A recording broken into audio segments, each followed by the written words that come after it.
Are you ready, Rich? Yeah, I'm ready. Okay, we're good.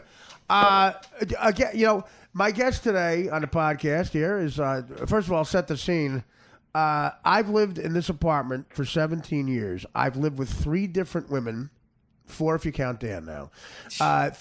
Three different women here, and I watched them all go out the door because I'm a fuck up. The same door. I've had 4 blizzards like this where there's a whiteout. I have the best view in New York. Well, I'll tell you the guest in a minute because he's a popular guest. But we can't see Manhattan right now. It's a whiteout. Sure. And I've had romantic days with all 3 women here. And I look at Dan, I love him to death, but God, do I wish you were abroad right now. Oh, God. But no one did laundry like Dan Filato. On the internet, on the people that I worked on the show Crashing with, everybody talks to me who listens to this podcast, their favorite guest, Richard Roeper. I swear to God. They said that we enjoy listening to you guys talk, and I'm proud of that. Richard Roeper's my guest today. What's up, man? I'm proud of that too, Artie. Why are we going to screw it up by doing another one then? We should leave. Retire like Jim Brown, not like MJ wearing that weird Wizards jersey, looking like he was on the Washington Generals at the end of his career. Oh, I know. You just hit the nail on the head with Michael Jordan. Michael Jordan could have went out hitting that shot to win the 6th championship. He hit the winning shot, man. Even Bob Costas said that's the way you go out. And he went on the Wizards. Because when you're that good at something, you go home and you go, do I write my wife a check for even a bigger amount, or do I go play basketball? But the worst part was, white guys named Brad were driving around him when he was 40, and they're telling their kids, "Oh yeah, he wasn't that good." What a shame! What a shame! Wait, no, listen, Allen Iverson, who by the way parked my car when I did a gig in Philadelphia. Allen Iverson somehow spent $180 million. I tell everybody this because I'm honest with my salary, because what am I going to do? Get kidnapped? I have no kids. I think people find it interesting that a slob like me can make any money, but my biggest money years were from the years 2003 to 2008 on Stern. I made just over $4 million a year, okay? Which in my neighborhood is like $1 billion a year. Okay. I never came close to running out of money. I had every vice on the planet. Hookers, strippers that were technically hookers, girlfriends that were technically hookers, diamonds, dope, coke, whores, dope, a degenerate gambler. I was down 10 grand before the kickoff of 4 Super Bowls because of the coin toss. Everything. I never came close to running out of money. Allen Iverson made $180 million. What is he, just writing checks to his cousins for $200 million? How did he run out of money? I don't get it. And then I saw, did you ever see the 30 for 30 Richard called Broke? Yes. Okay. Yeah. The greatest thing ever. I think it's Andre Rison. And he says this with a smile because he's so charismatic. He goes like this. He goes, his first bonus check, all the money in the world, was for $500 grand. I think the Falcons. He bought a watch that cost $475,000. Well, see, he was being frugal. He had a little pocket money, right? You know what else? But the IRS needed some pocket money too. So I mean, again, Allen Iverson had that famous play where he crossed over Jordan, and he did that. All he talks about, that's his whole career, is that not even getting to the championship. I crossed over Jordan. Watch it again. Jordan almost gets back, man. He misses it. He misses it by a foot. And guess what? He never did again. Cross over Jordan. You're right. And now, and that's such a good analogy. These white guys that were 25 playing a 50-year-old Jordan, telling the kid, I was better than him, man. Yeah, he's no good. It's like they used to ask. You remember this, I'm sure, Artie. They used to ask Ted Williams when he was like in his 60s or 70s. They'd say, do you think you could, hit 400 against today's pitchers? And he's like, no, I'm 70. I probably only hit about 315. At 315, that's a great number. Yeah, well, Joe DiMaggio quit after 13 years, and he only had 360 home runs, or something like that. And they said, why? And he goes, because I can't be Joe DiMaggio anymore. And thank God, because I loved Hank Aaron as a kid, and in 1976, I was 8 years old. My uncle took me to see Hank Aaron when he was on the Brewers at the old Yankee Stadium. And Richard, one of the most traumatic moments of my life. I look in the dugout. Before he goes to the on-deck circle, I see an enormous Hank Aaron smoking a cigarette. And like Johnny Carson would smoke before, when he come back from commercial, you'd see him putting it out. He was smoking a cigarette with an ass the size of me. And guess what, though? 3 strikeouts. Comes up the 4th time. Home run. Yeah. I saw Aaron hit a homer. You know, my favorite player growing up in Chicago was Dick Allen. Richie. Oh, yes. Dick, amazing power hitter. Amazing. Yeah, one of the all-time great athletes. But, he would do all these crazy things, like he'd go to the track and show up late for practice. He just did things his own way. Right. Or there was a doubleheader one time. They're like looking for him for the second game. He's like, I'm just good with the one game. There's a cover of Sports Illustrated. I was like 13 years old, and I had it up on my wall forever. He's juggling 3 baseballs with a cigarette dangling from his mouth in the dugout. That's so and he's got the mutton chops and the wireframe glasses. And somebody just recently sent me a photo of him at a press conference, because he went from the Phillies, and it was at the Dodgers, all over, the A's, because he was great, but it was a lot of trouble. And he showed up at one of the press conferences. He had the biggest bat in baseball. It was like 42 ounces, 38-inch bat. He showed up at the press conference with a bat, and he said, "Go ahead, Emmers. You want." That's amazing. So you know what that is? When we grew up, that was cool. Right. Yeah. Do you think he cared if there was gluten in his muffin, that guy? You know what? You just gave me the greatest ad, pro Cubs. You got a double shot. You ready? Of Ernie Banks and Dick Allen. Ernie Banks says, "Let's play 2." Dick Allen, "I'm good with the 1." Isn't that great? And that's guess who's cooler, but guess who's going to win? Ernie Banks, all excited. "Let's play 2." With a cigarette. "I'm good with the 1." Dick Allen was never. He was never on time for anything. Of course not. Ernie Banks was. Ernie would show up early. And about 10 years ago, Dick Allen was being honored. They're giving him Dick Allen Way or something on the South Side. And I met him at the famous Pump Room in Chicago for Bloody Marys. Right. And we're having Bloody Marys, and he's telling me all these amazing stories about how he never tried to go up the middle because he was afraid he'd kill a pitcher. That's so amazing. he deliberately would kind of go to right center. But we're drinking, and he finally looks at his watch, and he's like, "Oh shit, the mayor was honoring me a half hour." He was late for his honorary treat. Oh, that's amazing. The only comparable story, and there's no showbiz stories nearly as cool as sports stories. Right. But how great is that for someone to say that sentence? The mayor was honoring me. I'm like, what's his name? The kid I always do. A great comedian who I love, Cat Williams. I really Cat Williams' first special is amazing. I'm going to repeat it. I'll have to say a bad word just to repeat it, but it's Cat Williams I'm doing. When he first said this, I fell out of my chair. He goes, "Ain't no nigga in the history of niggerdom care if you paint your toenails." When I heard him do that, again, I fell out of my fucking chair. The second special, he a little bloated. But my God, he came in the stern with a bulletproof vest, and I said, "Are the people after you, they have a good aim, or I'm 2 feet from you?" He hosted I think it was the Flavor Flav roast. He hosted it. My buddy Frank Sebastiano, who I wrote Beer League with, he was a writer on the show with 3 other guys. They were supposed to meet him to write at his house. Cat Williams, "I'm making it at my house. I'll be fine." He was supposed to be there at 9 o'clock. They get there at 9. He never showed. He never showed up for a meeting at his house.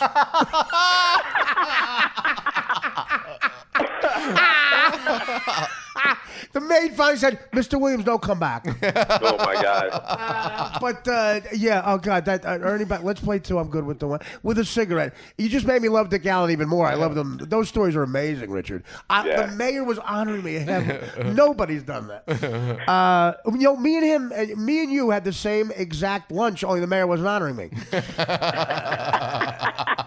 So anyway, buddy, a lot of people the show Crashing. The crew, a lot of the crew listened to the show, which was my podcast, which I was really cool with, and 3 different guys said to me, "Favorite guest, Richard Roeper." Not coerced or asked even. They just offered up that information. So I thank you.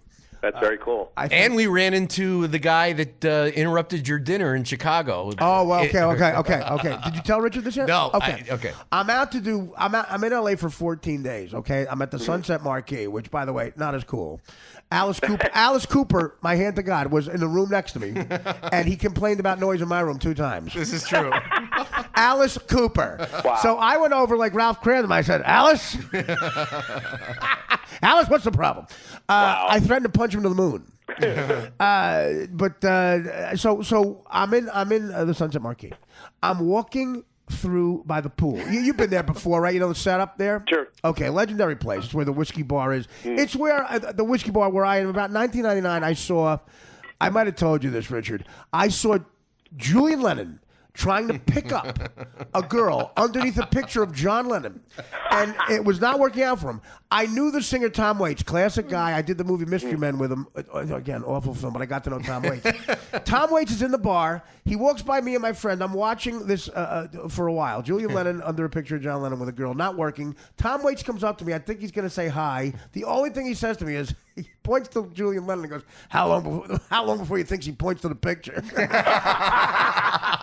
How long before he points to the picture? Which is one of the greatest moments ever. So that's the kind of place it is. It's a legendary place. Okay. It's going to lose some of its cool right now for you. I'm walking through the pool, Richard. I hear my name. I look over. He goes, Artie, it's Sonny. It's the kid who interrupted the lunch, me and you in Chicago. Jeez. The kid, that's the kid where you had to tell him to leave. Yeah, but, Artie's supposed to be Mr. Gruff. We're having a great lunch, and we're sitting inside. It was actually at the Trump. At the Trump in Chicago. How ironic is that? Yeah. The nicest people in the world work there. I feel so bad for them. I'm not kidding you. There are barricades around Trump Tower. There's $1 million, $2 million condos in there. I know. And now they got barricades and if you even go near there, people start throwing fruit at you. We were at that place circa, 5 years ago, right? We were having 4 or 5 years in ago. Chicago, right? The outdoor bar, and then I think it started to rain, so we went inside. Right. And we're having a great time, and people said hello, but the guy just sat with us. Right, just sat down. And I love this because he starts just joining in. Right. And I think Artie and I are both thinking, like, well, the other guy must know this guy. Are you going to introduce us? Well, I made a mistake, Richard. You know what I made? I made a rookie mistake. I tweeted out where I was. Yeah. And the fact that I was about to meet you. I'm about to meet like a Chicago icon for lunch in Chicago. Here in real time, he saw the tweet, and that's why he came. And he sits there and he goes, you're probably going to get bugged by people. Good thing I'm here. And I'm like, you're the person. That's like mafia protection money. What are you protecting me from? You. They always do that, right? The guy that invites himself is like, oh, man. Because people were coming up and he's like, hey, man, the guys are trying to have a private moment. Right. I'm like, well, we're not. Of course not. Artie's so nice. He's like, hey, you want one of these sliders? They're $19 a piece, have a slider. And I'm looking at it, I'm like, are you out of your mind? I know. and I finally said to the guy, I go, you have to leave now. I go, you've overstayed your welcome. Well, I go, no, I really mean it. You go to another place. Oh, my God. Well, usually I'm not with another famous person. I'm usually with one of my guys. I don't really, quite frankly, I don't socialize with other famous people like that. So I said, wait, this guy's bugging Richard, too. I'm walking through Sunset Marquee. I got to stay there for 14 days. The guy says, hey, I'm out here working on a music album, which is the line. And his name is Sonny. And he had to leave after 4 days, but he says hi. It's good to see he's doing well. Yeah, I mean, I said, Danny was with me. He goes, oh, God, I can't. Can you believe if Richard were here? He'd change hotels. Amazing, though, right? It was amazing. It is amazing. And by the way, he has no good Dick Allen story. See, I remember you said, see if you can guess who that guy is. No, you knew before me, right? Oh, no, you knew. I knew that. And you said, see if you can guess. And you said, it's a story that I tell that happened in Chicago. Well, did you meet him ever? So I wasn't in Chicago that How weekend. could you have guessed that? But because you told that story so many got times. It. There's it's funny. no way to describe this kid. No way. And I'll bet that guy acted like it was just normal, right? Like, oh yeah, well, listen, again, like an idiot. I must have said on the podcast, I'm going to the Sunset Marquee. Yeah. And again, I don't think anybody listens to this podcast. Guess who does? Sonny. And again, he turned out to be nice, but I mean, again, it's like, okay, I want to shower alone. You realize he's got a map on the wall of his, his studio apartment with all those pins and strings like the FBI uses to track serial killers. Yeah. And he's got pictures of you, like they have photos of like, okay, this is the Vaccaro family, that's the uncle. And it's all just pictures of you getting in and out of cars and leaving comedy clubs. And by the way, every single young kid who looks kind of Italian I meet from Chicago, we were all the nephew of Sam Giancana, every single one of them. And I got to say, he again, he's the type of kid who he's fun for a little while, but then right up to where he should leave, it's like, no, there's another chapter. And by the way, it's the album he's working on is a fusion of hip hop and Latin. So I think you'll love it. The world's been waiting for that. The world's been Yeah, it's time for Ed Sheeran to step aside. Ed Sheeran. That's great. So now Richard and I haven't spoken in a while. Let's talk the Black Oscars. I made every hacky, offensive joke on my podcast that night just because that's what I do. But what did you think? Do you think they overcompensated like for last year and all the trouble with too many white people? Of course they did. I mean, some of these, listen, some of these films are really good. I mean, they're strong work, but like, Viola Davis. Amazing. She was like 1 to 500 the favorite though. If she didn't win Best Supporting, I mean, the other 4 could have just shown up and gotten drunk. Right, free money. No chance. I had a better chance of winning Best Supporting Actress than free money. Michelle Williams. Free money. So, yep. But and the thing at the end, I mean, everybody's talked this to death, but it is amazing because okay, so the 2 guys got suitcases, right? Right. And they each have 24 envelopes because there's 24 categories. Now, when you get to Best Picture, that means you've given away 23 envelopes. You should just have the 1 envelope in your suitcase. It's simple math. I mean, you could get like a trained chicken to pick the right All right, envelope. and how about this? They're an accounting firm. They count for a living. They count. It's PricewaterhouseCoopers. This is like Cooper's nephew. Would you? It was Cecil Cooper's nephew. Would you give would you let that firm do your taxes after they miscounted 24 envelopes? It's how could you screw that up? It's astonishing. Astonishing. And the other thing is, why can't you just tell the presenters just before they go on stage? Right, like 15 seconds beforehand. Look, it's La La Land, okay? Make it foolproof. They're actors. They should be able to memorize 3 words, right? Yes. Just tell it. What are they afraid Emma Stone's going to tweet it on her way to the lecture? But, and I'm sure you probably made this point too, but at least it went the way it did. Because could you imagine if Moonlight won? Yeah, I know. I guess what? Yeah, oh my God, you're right. And then, the white stage manager goes, "Excuse me, can you guys all just move to the left?" So, God. So Josh Horowitz and Lenny Grobstein can come up there and get their trophy. That's a good point. That would have been rough. I'll tell you what would have happened then. If that happened, the Immaculate Reception referee in Pittsburgh, what did he say? It's a touchdown. That is not a touchdown. If you look back, there was a rule. If a guy on the offensive team touched the ball, they cannot run it back.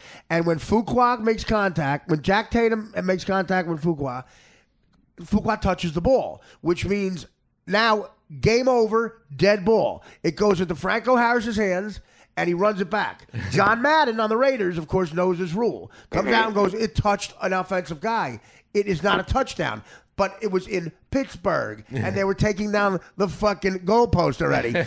So they go over to the cops, Pittsburgh cops. They go to the referees and say, listen, we got to overturn this. If we overturn this touchdown, do you have enough cops as security to get us out of here? Pittsburgh cop goes, nah, man, we're light today. The referee goes, touchdown. That's what would have happened, Richard, if your scenario came up. It would have went, no, Moonlight fucking won. Yeah, so the guy holding the La La Land envelope would have folded it, put it in his pocket, and said, we will never speak of this ever again. They would burn it. They would give it to Faye Dunaway and say, get rid of this. First of all, they get Faye Dunaway and Warren Beatty, a combined age of 411. And it reminds you of what they once were. Nobody should get old. They should never let a movie star get past 60. They should just be killed. I mean, Warren Beatty Warren Beatty has a dumb look on his face every time, unless I assume he's fucking. I mean, he and Faye Dunaway, who are 2 of the coolest they fucked it up. And Warren Beatty, does he know how to handle broads? He goes, she'll say it. I'm not going to say it. The woman will say it. He immediately became your grandpa at the restaurant at Denny's, where he can't find his reading glasses and he just hands the menu to his wife. That's the move, right? Yeah, no, dude, that's such a perfect analogy. She went, he'll have the BLT. And of Faye Dunaway being Faye. Yeah, she knows everything. She knows better, you know? So I think, Warren's like, I don't know. It says Emma Stone. I don't know what to make of it. Right. He hands it to her, and she's like, La La Land. Let me hand it to this chick I fucked 80 years ago. and then she was gone. Yeah. She wasn't even on stage by the time they figured it out. In the limo. Like, back to some giant, mansion in Holmby Hills where there's just photos of her lining the hallways, and Right. the lights kind of dim on cue, and she's got a bunch of servants who say, tonight we're showing Network and Bonnie and Clyde. Or the midget and the coyote she's having a foursome with Beatty with. This crazy sex going on. AJ Benza told me a great story. He was once. He broke up with a woman. He was brokenhearted, and he knew someone who worked up with Jack Nicholson, and he went to a party. It was called the party at Nicholson's house. It was Bob Evans, Nicholson, Warren Beatty, and AJ Benza. And AJ explained to Jack Nicholson and Beatty that he was brokenhearted over a woman. Beatty looked at him and just went to the bathroom. And then supposedly, Nicholson gave him that old line, well, you break up with a woman, the way to get back is get under another one. Yeah, okay, Jack, can you come pick somebody up with me? Get under another one. That's how they work out problems. Well, that's one of my. I think I tell you this, dude. Speaking of like the pictures on the wall, it's my favorite scene in terms of endearment because Nicholson plays the astronaut, right? But he's the aging astronaut, right. And he's got all the stuff up. He's got it in his kitchen. Right. He's got his NASA, his moon rocks, and everything. Because he's always got these young women. And then Shirley MacLaine comes over there and she goes, I think it's sad that you need all this to try to get laid with the woman. And he goes, lady, sometimes it's not enough. How cool was our generation, Richard? Jack Nicholson with that gut could play an astronaut. They would say to David Beckham, you got to be thinner. Now it's just like, no, we're getting the great, and again, Thurman Munson with a beer gut never didn't hit a double right center with guys on second and third. Never didn't. And that's such a good point. Nicholson was an astronaut in that movie. Well, great story about David Spade. If he was doing well with a woman, he would make sure, in New York, he had an apartment when he was on SNL, he would make sure he went home about 12 o'clock, right when Letterman's first guest was on, okay? Mm-hmm. And he had, this has been confirmed by Spade, he had a string that he would kick that would put the TV like as if it was left on, and it was a videotape of him killing on Letterman. And he would go, oh, my God, I'm sorry. I left the TV on. He goes, is that you? Yeah, I did Letterman tonight. I don't know why. They tape at 5:30. I'm sorry. Let me shut this off. No, I want to see it. Cut to him having a kid in Missouri. Exactly, yeah. Oops. That's a big oops. So Rich, tell me about, are you, you're doing a bracket for the NCAA. Northwestern is in it. Are you as big a Northwestern fan as Filato here? Not really, because, I tell people I went to Northwestern. I went there and bought a T-shirt, and then I went to Illinois State, where they let me go to school. So, there's all these journalism people, in Chicago and around the country are like, when did you matriculate at Northwestern? Oh, and I'm like, God. never. Well, I was in L.A. Mad TV's cast, the original cast was 8 of us. 8 of us. 4, half went to Northwestern. And one was at Yale Drama. I was a longshoreman the year before. So it was a little intimidating because Northwestern is like amazing for, like you said, journalism and because what you do, if you read a column by Richard, you realize that a lot of people think TV critics and even publicists are just shallow people. They're not. The good ones are journalists. They go to school for journalism and they're really good writers, which of course. Anyone knows Richard, he's a great writer. So is Roger Ebert. These are brilliant guys. And I know journalism and showbiz, acting, drama is Northwestern. So they're in the tournament now for the first time ever. I said to Dan waits 111 years for the Cubs to win, right? The typical neurotic Cub fan, he can't enjoy it, Richard, for 2 seconds. They won. 48 hours later, he's going, the goddamn Northwestern's down by 2. Like, what? Savor the Cubs a bit, boy. What the fuck? You know what? It's so true. And it kills me, too. And Dan, I'm sure, has been doing this. And I've got, Cubs fans in my family and friends. I play a lot of poker, too. And I swear to God, I was playing in a poker tournament last week. A couple of Cubs fans, they were talking baseball. And they're still bitching about Joe Madden's decision to pull Hendricks in the 5th inning of Game 7 and put and I'm like, I'm sorry, how did that game work out again? And all these guys, they know more about baseball than Joe. And they're like, I still can't believe it, man. They won despite him. And I'm like, it's unbelievable. Yeah. That's unbelievable. He's terrible. He only managed them to like 100 wins and their first World Series title since there were 48 states and women couldn't vote. And you guys are questioning this guy's managerial ability, right? I know. The thing you watched the game on tonight, if you couldn't get tickets, was not invented yet. Television. The thing you heard on the car, radio, was not invented yet. But they can't savor it. There were orphans in little caps on the street saying "extra, extra." Cubs win World Series. You know? Right, exactly. Blacks couldn't play. Could you imagine the difference? And Babe Ruth had the ball supposedly to say it that he struck out against a Negro League player, a pitcher. Maybe Satchel Paige. Well, they never. That would have been a big. But some like a guy not even as good as Satchel Paige in the Negro League struck out Ruth in an exhibition game. And the story was that he said from there on with black players, I'm not as good. You know, and that's just the truth. And people forget about that with DiMaggio and all these guys. It was before the best players in the country weren't allowed to play, some of them. Like now it's diversified to where, I mean, do you think there's going to be an English-speaking baseball player in 10 years? Why not just get the best of the best, you know? Yeah, well, exactly. And that's what, the argument you could make about, generations is always, first of all, I'm like, look at Babe Ruth. Look at what the guy looked like. There's no way he's the greatest baseball player. But even when you talk about players from like, the 30s and 40s, I'm like, okay, let's take a major league player, a guy like Chris Bryant, Absolutely. MVP in the Cubs. Right. Okay, so he hit 39 home runs last year. He's the MVP. I go, now take all the blacks and all the Latinos off the field, and now it's Chris Bryant against a bunch of guys named Pete. Yeah, and I know. He would hit 500. How about the way basketball's changed? You think Jordan would have had a tough time with Havlicek on him? Yeah. Wilt Chamberlain scored 100 points. It looks like your dad playing Nerf against his 4-year-old with the little hoop on the closet door. Know. Oh, absolutely. He's like holding the ball, and they're all trying to jump up, and he's like switching it from hand to hand. It looks like the Munchkins looking at Emerald City. He's 7 foot. He's 7 foot. The average guy, I think, was 4'11". Why did he score 100? The guy, Chicago guy who did the Harry Carey, what's his name? Caponera. John Caponera. Had a joke. By the way, in the comedy world, they say he stole this joke from Sandler. So I don't know. But Wilt Chamberlain, the other guys on the court, 100 points. What were the other guys saying? Hey, Wilt, I'm open.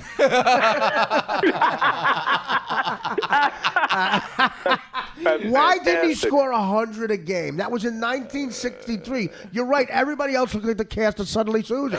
And you look at the box score, and the other team, it's like, Earl, Bob, and Jimmy Joe. Guys like that. A white guy with 2 first names before a last name, like Kenny Wayne Shepherd. Is not a good basketball player. Guys that played, their career started with the Fort Wayne Zollner Pistons. Back in the league, we're like, well, by day he's a mechanic. At night he dons the uniform of the Zip, and plays at the Y, where he averages 9 points in the round ball game. And he's playing against Wilt Chamberlain. I'm thinking maybe today's guys have a little bit tougher competition. Well, no, exactly. And then we're all deference to Jim Brown. The defensive backs that bounce off of him look like an accountant. Look like the Price Waterhouse guy. Come on, Skinny Pete, get back in there. I'm not going back out there. Skinny Pete. There's a great story about Lawrence Taylor. Ron Jaworski, the first time he played Lawrence Taylor, Taylor sacked him and Jaworski was out. He shattered his knee. He's out for 4 months. He comes back right before the playoffs, Eagles, and they have a new offensive coordinator. They drew up the play. Jaworski's playing against the Giants and Lawrence Taylor for the first time since Taylor shattered his knee. They drew up the play, and Jaworski goes, whoa, who's going to block Taylor? And the guy goes, the halfback will pick him up. And he goes, whoa, no, he won't. And he goes, no, believe me, we looked at the tapes. This is designed. The halfback will get him. First play, Taylor jumps over the halfback and sacks him. Second play, Taylor pushes the halfback into Jaworski and sacks him. He sacked him with the player. Second play, he goes around the guy in that one-hand chop. 3 and out. Jaworski goes to the offensive coordinator. Do you have the setup for the next play? Well, and that's the one thing I will say. You talk about the NFL. The guys in the 60s and the 70s, as you know, even into the early 80s, were so much tougher. I mean, know this. You know the story about Dick Butkus. Dick Butkus would bite guys in the pileup every single time. He would bite. He would actually bite people. That's and then unreal. you look at Deacon Jones. Remember the great defensive absolutely, lineman? Yeah. And he would tape his hands like he was, Lawrence Holmes, like a boxer. And then his patented move was to slap the offensive lineman in the head with his open hand, like to slap him hard. Why not? Which would be a penalty, a fine, and a suspension. Every single play of his career today would get him suspended. Yeah. No, I know, and they stopped that with the open hand slap. Do you remember the movie Semi-Tough with Burt Reynolds? It's actually really good. It's hilarious. And Burt Reynolds, how cool is Burt Reynolds, man? And 77 Burt Reynolds, when I was a kid, around Smokey and the Bandit, that laugh. Him on talk shows were great. Again, the first season of Evening Shade, he should have been shot. That's it. But they asked, there's a reporter asking Burt Reynolds' character in the movie. He goes, who are there homosexuals in football? Oh, sure. Really? He goes, it's mostly on the defense. He goes, why? He goes, they could use their hands more. It's like, it just was, you know what, Richard? It was a cooler time. You talk about Dick Allen, like that. It was a cooler time, How about the Raiders? That was my team growing up as much as the Bears. Yeah. I remember like one year, Warren Wells was a great wide receiver. I remember reading I'd read all the off-season reports. You'd get those magazines, right. and I'm like, oh, Warren Wells got stabbed by a girl in a bar, so he's going to miss the first 2 games of the season. How about this? Ken Stabler overthrows Cliff Branch in one of the in a preseason game. Cliff Branch takes off his helmet, sits on it, and lights a cigarette. Right. Well, have you seen I'm sure you've seen this, the famous photo of Lenny Dawson at halftime of the first Super Bowl. Yeah, absolutely. And he's got the Fresca and the cigarette, and the metal folding chair. Now, you put that in context, and he doesn't care, because, of course, Lenny Dawson probably had the Packers minus 15. He was such a gambler. But, they're getting killed, and, he's just like, he's got a smoke and a Fresca. That's the best. And it looks like an ad, right? Don Draper couldn't dream up a better ad than that. It's halftime of the Super Bowl. Again, Babe Ruth again today. If you go just by stats, the fact that he also was a great pitcher, no one beats him in stats. Right. You can't do it. But you're right. Of course, he's not going to be a great player. But the great story about him, along the lines of what you just said, and you probably know this. White Sox say, here's the way we're going to beat Ruth. We're going to take him out, get him drunk. He'll be so hungover, he'll suck. They take him out all night drinking. Miller Huggins, manager of the Yankees, sees him come in Chicago, and Comiskey goes, Look at this guy. Look at this guy. He's hungover. He's disgusting. I got a good mind not to play him. He plays him. Ruth hits 3 home runs, beats the White Sox with the last home run. 3 of them. He's rounding third, yells into the White Sox dugout, "Hey, where are we going tonight?" I mean, legendary, but that's cool. Cool means you don't try. That's what Joe Willie Namath, man. At the first Super Bowl, the Colts look like Marines. Yeah. He's by the pool, with a pina colada and broads, going, "We're gonna win." Yeah. And who are you gonna like more? Who are you gonna like more? Weeb Eubank or Joe Namath? And then, you're right. And they read Earl Morrall, even the name of it. I know. All the guys with the brush cuts, and you talk about that cool era too. Of course, there's the famous story. Look, in baseball, those players were so cool. Yep. In the late '60s, early. Doc Ellis goes on the mound. I know. Throws the no-hitter on what? On acid, on right? acid. Or LSD. Yeah. He dropped acid.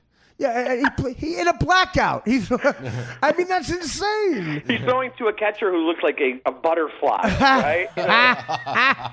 Tangerine and marshmallow sky. Well, I'll give you a couple. You don't have to laugh at these if you think it'll cost your career, but here's a couple of jokes we did during the Oscars. Viola Davis, if she went too long instead of music, the band leader just starts reading her rights. Oh, God. You have the right to remain silent. Best child support actor. He doesn't show up for the award. And the Oscar gambles, and my favorite, Julius Irving Thalberg. So that would be an award. The Julius Irving Thalberg Award, I have to say. It's 1976 Julius with the fro. He comes out and just gives the award away. It's a red, white, and blue basketball on a stick. And Higher Ground by Stevie Wonder's playing. Oh, man. That's the 70s. Till I reach. How great was Stevie Wonder in the 70s? We were talking about how great. A blind guy wrote some of the best songs ever. To me, if I was blind, Richard, and you tried to teach me how to play the piano, I would try to sit on the stool and miss it every time. The piano teacher would go, "Is Artie learn the piano?" No, he missed the stool again. He has a concussion. This guy's a blind guy. And Ray Charles' mother, oh, God, we feel for that woman. What a great mother. Like, I'd vote for her for senator over anybody in there right now. She goes, "Okay, I can't teach you anymore, son. I'm putting a sign on you that says blind man. Give you a few dollars." Gets on a bus to go from Florida to Seattle to a blind school, and if he makes the school within 20 years, his life is a success story. If he gets to the school, he got to the school, graduated from the school, became one of the greatest musicians and songwriters of all time, and a heroin addict. He found a vein. He found a vein for 20 years. There are nurses who can't find a vein in my fat arm. I mean, that's a genius. That's a genius. I would have given up. There's no give up in people like that. No, and amazing. That's the difference. It's amazing. The cool guys we're talking about, Tatum, the Raiders, to me, and Dick Allen, there's something in them. There's no giving up. There's something where they go, "No, I'm going to be better with a cigarette that I'm going to be, because I know I can do it." And that's why you love those guys. They're underdogs. And that'll never be around again. Political correctness has taken over. And it ain't looking back. Well, it's amazing, too, when you look at whether, we always talk about it being a man's world. And, Stevie Wonder, Ray Charles, I mean, geniuses, yes, but still, the cheating these guys did, the womanizing. They felt the arm of a, they knew if a woman was fat by feeling her forearm. I mean, how do you even know you're cheating, you know? I know. First of all, we were talking about the Marx Brothers, me and the great Gilbert Gottfried. Okay. Not allowed to what Harpo? There'd be protests because he's making fun of mutes. Yeah. Chico's clearly making fun of Italians. Yeah. Groucho's a smoker who's mean to women. Okay, by nowadays standards, Richard, and I'm not even kidding. With the assholes who run the world right now, the only Marx brother who can get a network deal is Zeppo. The only one. Does anybody still have Gummo's number? Right, no, yeah, Gummo too. Gummo and Zeppo would have a buddy comedy. Groucho would be their offensive brother who's doing like shit gigs at like a Texaco station. Well, it's like even go back to Seinfeld, which I still love, and I'm clicking around the other night, and they got the episode where George and Jerry pretend to be Jerry pretends to be O'Brien, or George pretends to be O'Brien because there's a guy at the airport with a limo sign, and it turns out that O'Brien's the leader of the Aryan Nation out of Chicago. And you think that episode's getting on TV now? Of course not, and it's hilarious, and of course it's really satirizing all that stuff. But the whole thing is, centered around, and there's TV reporters out in front of Madison Square Garden, people yelling about O'Brien, and George is getting, knocked around. It's never going to happen. They're never going to show anything like that. I've had people get mad at a joke I told at the Comedy Cellar, and they're on Twitter going, "We're going to protest your next gig." I'm like, I say, "Listen, sweetie, I will send you a car. I will send you a bus. I know, right? I'm begging you to protest. I'm begging you to. I will sell out all 5 shows."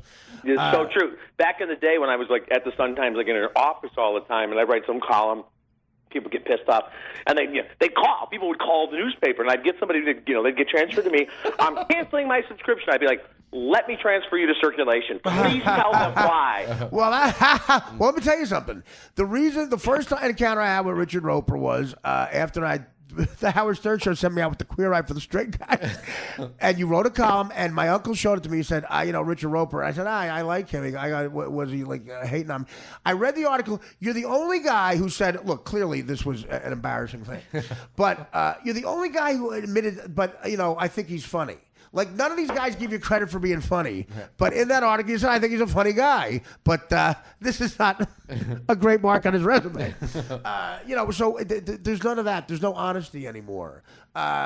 People will vilify you for one thing, and then you can't be funny anymore. You can't rebound from anything on stage if you say a word they hate. Now you're there's a wall up where you can never be funny again because you said this word that Richie Sambora told me was a hate word when I was watching MTV when I was 13. A new generation of haters that George Carlin said it before he died. He goes, I tell you what, all the censorship is coming from the left, and you need moderate liberals like we're in the 70s and 80s, like the people who really had causes. These protesters in Beverly at Berkeley are ninja suits throwing Molotov cocktails. Is that what happened when they protested in Selma? Is that Martin Luther King's history? No. It's no. You're absolutely right about the liberals, and I get it myself, and I put myself in the moderate liberal category. Right, you're not that guy. You're the guy from the '70s who made sense. Well, I hate it when people pretend like they're offended by everything. I mean, you're really not. You can't possibly be, because you wouldn't be able to get out of bed in the morning if life offended you that much. Right. And last year I reviewed the year before, Cinderella. Disney did a new live-action version of Cinderella. Right. It was very well done. I gave it 3 stars. And a female journalist actually wrote a piece saying that I shouldn't have even reviewed the movie because it perpetuates, sexist stereotypes. Oh, and but she actually called me up for reviewing the movie, and I did write her back, or I posted some, and I said, okay, so. Imagine me going into the office of my editor at the Chicago Sun-Times and all the syndicated newspapers saying, I'm not going to do Cinderella this week. I think it perpetuates stereotypes. Also, I can't do any more Tarantino movies because, he really... I know. They'd be like, great, what are you going to do for a career? Because you're not going to be the movie critic anymore. Yeah, every great movie has offensive stuff in it because a lot of people have to play characters. Look, they exist, and I know you caught shit for saying Ghostbusters was less than good with the women. It's like, no, you don't understand. Those are 4 hilarious. Kristen Wiig. Yeah. Kristen Wiig is as funny as a human being gets. But if you get good reviews for something that's beneath her, like that movie, that's clearly a paycheck, then what are you saying? You're going to ruin. You're putting her down. Her standards are lowered immediately. Well, exactly. And Kate McKinnon, who I think is brilliant and should win an Emmy for her work on Saturday Night Live. I bet she will. And she should. And and even when she did like the dramatic thing where she sang that Leonard Cohen song, it was like chilling. And she's immensely talented. I thought she overacted in every single scene in Ghostbusters, and I said so. And I'm thinking, and I saw, especially the male critics who I thought were bending over backwards to say, this is so empowering. It's like, just review the film. And it would be so condescending and so insulting to talents like Kristen Wiig and Kate McKinnon to just give them a pass because they're women. It's a different kind of misogyny. Like there's a more subtle racism when you look the other way. Even though Snoop Dogg admits to being a pimp and beating women with sneakers, you give him a Pepsi commercial. It's Pepsi going, well, black people are supposed to act like that, right? That's the subtle racism. It's worse than overt racism. And look, I'm all for Snoop. Take their money. Take their money, and you can send your kids to Juilliard. But don't think that those guys are on your side. They're not. And they're still as evil as they ever were. In the corporate world, I hate to say it, I travel the country, especially in the South, there's still blatant, awful, and subtle racism going on, and the commercial world is just loaded with it. And Trump, again, these protesters, Trump will destroy himself. Let him tweet. Let him tweet. Like, he tweeted out this thing about this lie about Obama. Come on. If he's gonna, someone should rip the phone out of his hand. He's gonna implode if you just let him be. If you go to Berkeley and throw Molotov cocktails, you're not helping the cause. I know. And people who are shocked at the way he's acting, I'm like, okay, so what 70-year-old white rich guy do you know that changes his ways and one day wakes up? Of course, and you're absolutely right. I honestly believe I would take this bet. I think he will be. He's either going to resign or he'll be impeached. And I can see him resigning when he sees the walls closing in, and then he gets to say the system is corrupt, it's rigged, and he walks out, and he's a bigger hero to the 26% that love him. Yeah. But you can't act shocked by Donald Trump. He's been the same guy for a half century. Yeah, now. in a way, and look how this country is set up. Billy Bush, he's a celebrity who says he wants to grab pussy in a bus with Billy Bush, going to a soap opera to do a bit. And one guy, there's 2 guys in that conversation. One guy apologized, the other guy didn't. One guy is working at a gift shop right now in Kennebunkport. The other one's president. That's how this country is. They react. They don't want you telling us what to do.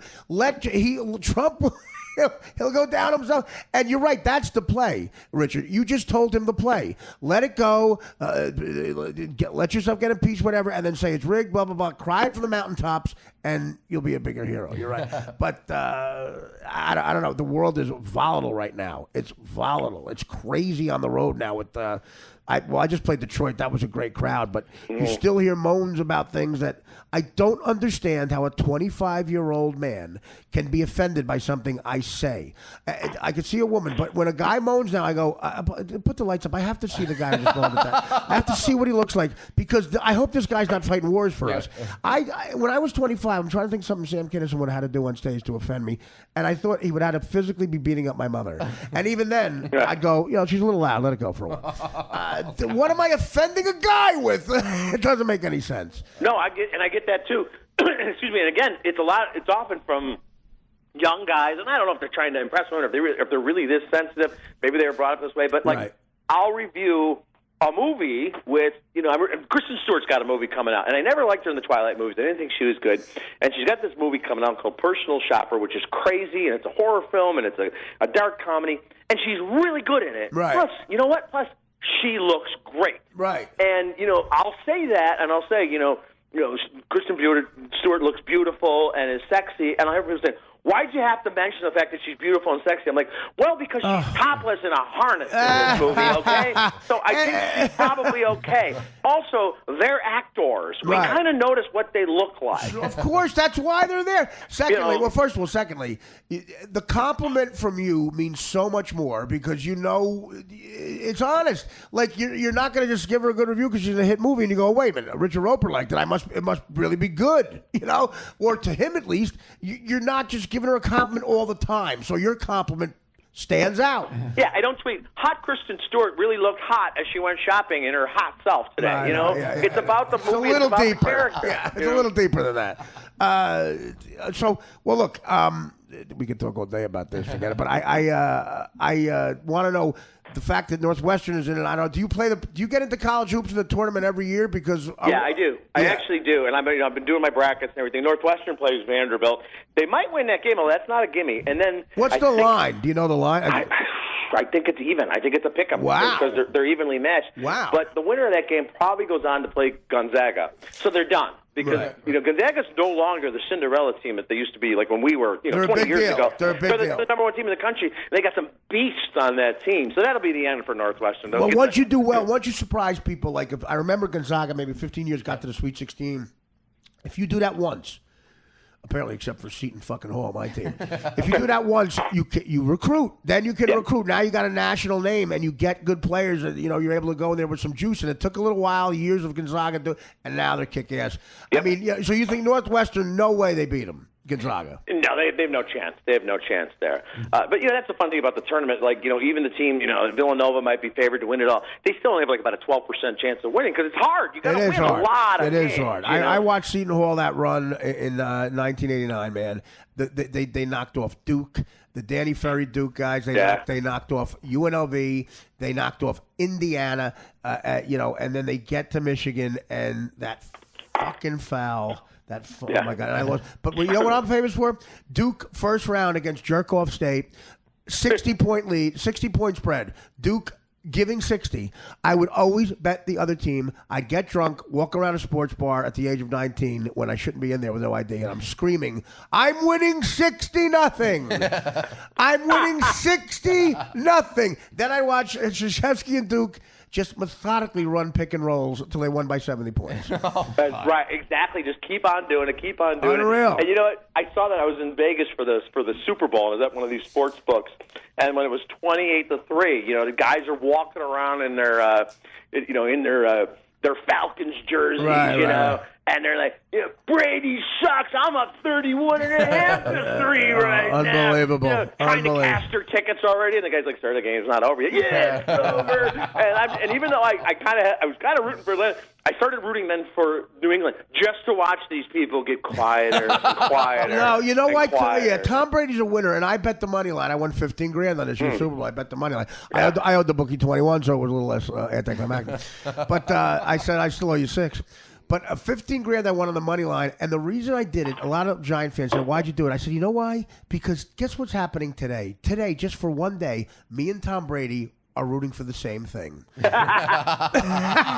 that means I'm a winner." And you could see it coming, even when they got within a couple of scores. Yep. I'm like, this is over. They're going to score and get the 2-point conversion. They're going to win the coin toss. And you knew they weren't even going to kick a field goal because then it would have either tied and a push or lost the spread. Yep. No. They're not going to bother with the field goal. Right. We're going to go ahead and score the touchdown. Yeah. So we're not going to just win. We're going to cover. Derek Jeter and Tom Brady were together in the same area in Michigan when Brady was on Michigan and Derek Jeter were growing up.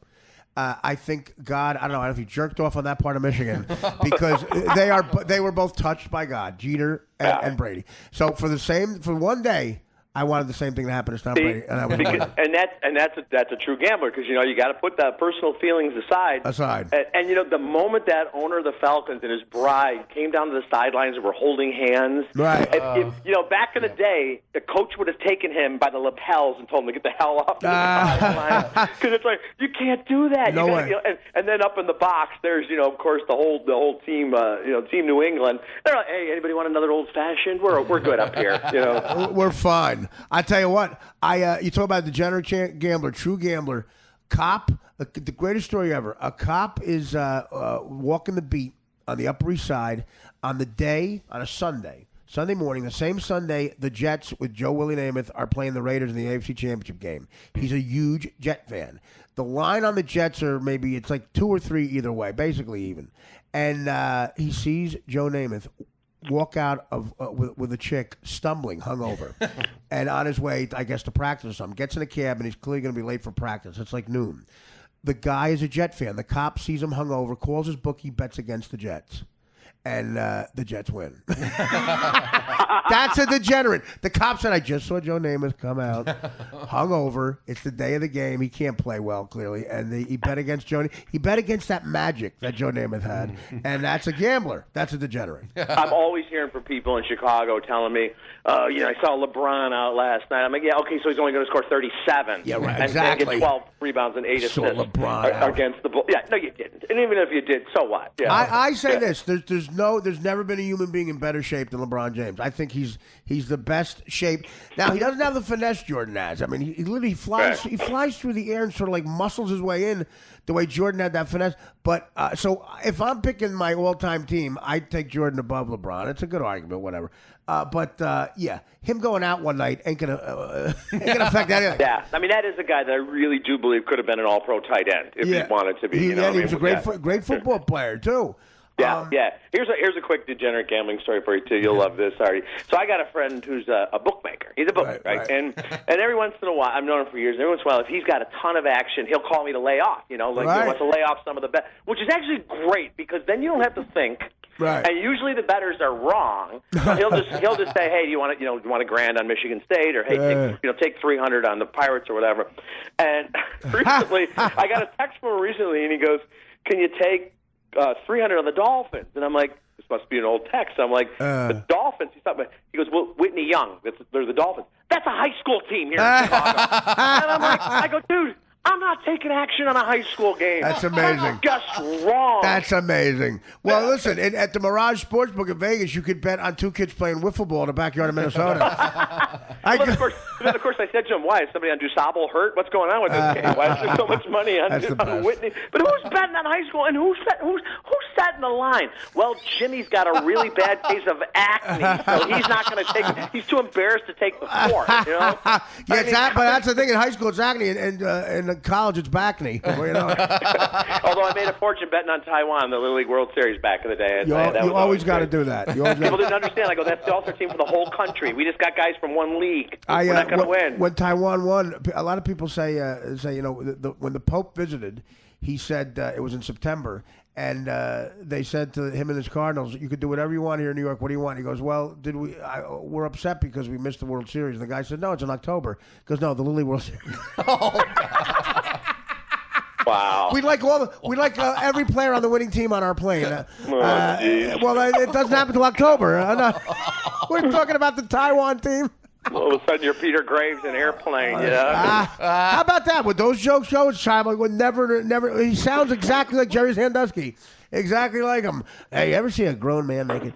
And how about this line that Kareem Abdul-Jabbar delivers perfectly? Tell your old man to drag Walton Lanier. Yeah. And by the way, I believe that movie was rated like PG. No, back. I was 11. I walked in with my younger cousin. We just strolled in.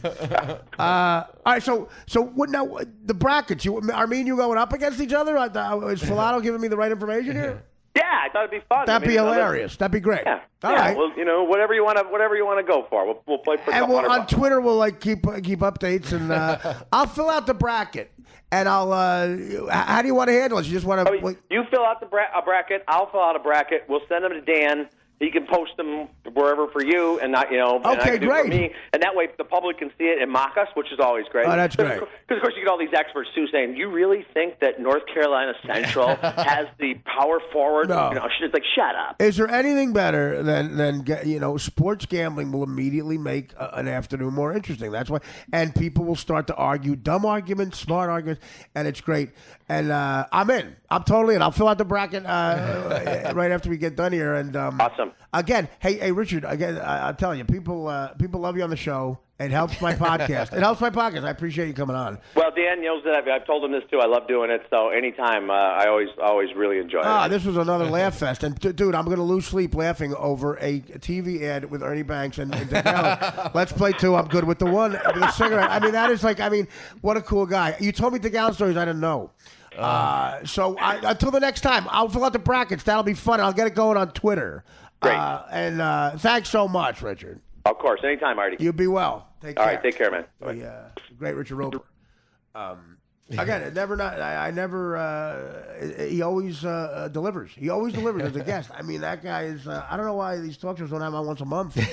And it's uncensored here. It's fun. It's like, and he always has new stories that I never heard of, which for me is odd. But how about that, Dan? Dick Allen and Ernie Banks. Let's play two. I'm good with the one. I'm good with the one. You couldn't think of a better way to put that. They had such a bunch of goofs on that 77 White Sox team, but it was really good team. George Orta. Bill Melton. Chet Lemon. Yeah. The team, is that when they wore the shorts? Yes. Yeah. Beck got him to wear the shorts. Yeah. And George Orta, or Chet Lemon. I was at a Yankee White Sox game with the shorts, and I couldn't believe it. Me and my dad. He slides in the third, Chet Lemon, rips his leg up. Rips it because he's wearing shorts. And Greg Nettles is smiling. Richard Roeper gets his own podcast all the time if I have anything to say about it. So thank you, Richard. And Danny, what do we got here? I'm at the St. Louis Funny Bone this weekend. That's right. We got 2 shows Friday, 2 shows Saturday. And that might be the last time I ever do that schedule, so come out.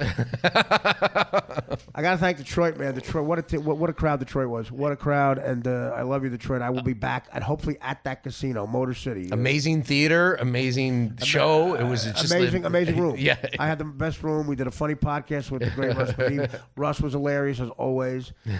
Russ and I, I'll make this announcement. Russ and I are probably going to, I'm pitching a special where it's Russ and I. It's going to be called After and Before.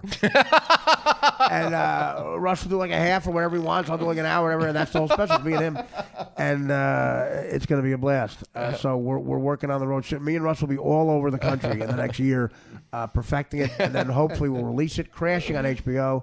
Thank you, John Apatow. Thank you, Pete Holmes. It's been amazing. Every Twitter cycle, I get new people who see the first couple episodes. I will be on the last 2, including the finale.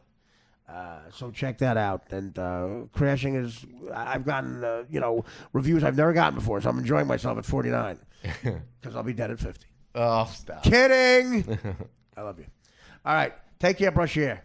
The Artie Lang Uncensored Podcast. He broke up with a woman. He was brokenhearted, and he knew someone who worked up with Jack Nicholson, and he went to a party. It was called the party at Nicholson's house. It was Bob Evans, Nicholson, Warren Beatty, and A.J. Benza. A.J. explained to Jack Nicholson and Beatty that he was brokenhearted over a woman. Beatty